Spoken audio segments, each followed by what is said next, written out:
কৃষ্ণ মহাপ্রসাদে আপনাদের স্বাগত। কেমন আছেন আমার প্রিয় বন্ধুরা? আজ আপনারা সকাল সকাল আমার ভগবানের শৃঙ্গার করে ভগবানকে সঙ্গে করে চলে এলাম আজকের মহাপ্রসাদের প্রস্তুতির জন্য। আজকের দিনটা খুবই স্পেশাল। আজকে পানিহাটিতে যে উৎসবটি পালিত হয় খুবই সাড়ম্বরে, সেটি হচ্ছে দণ্ড উৎসব বা ক্ষীরাদধির উৎসব। এই সম্বন্ধে শাস্ত্রে অনেক ব্যাখ্যা আছে। ক্ষীরাদধি উৎসব আর দই চিড়ে থাকবে না তা আবার হয় নাকি?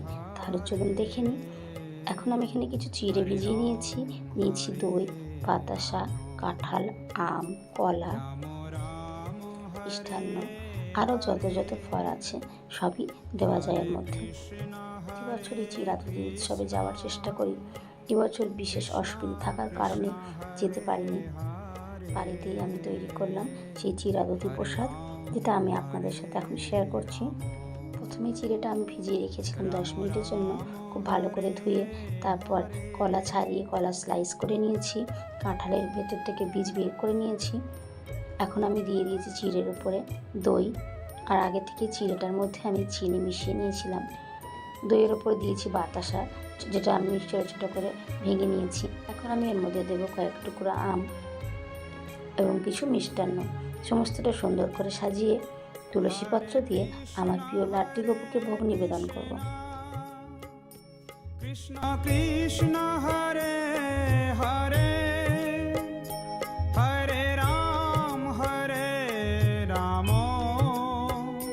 রাম রাম হরে হরে হরে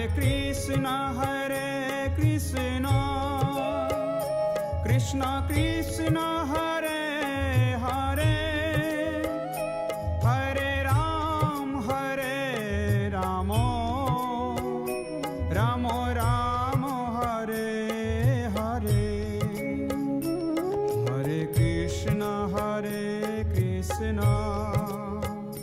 কৃষ্ণ কৃষ্ণ হরে হরে হরে রাম রাম রাম হরে হরে।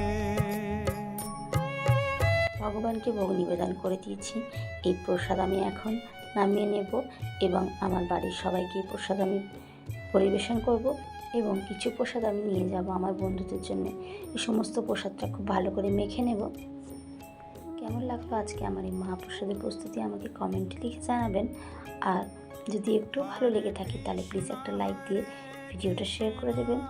আজ তাহলে এই পর্যন্ত বন্ধুরা, আপনারা সবাই ভালো থাকবেন, সুস্থ থাকবেন। আমার লাড্ডু গোপুর কৃপায় আবারও দেখা হবে খুব শীঘ্রই। হরে কৃষ্ণ।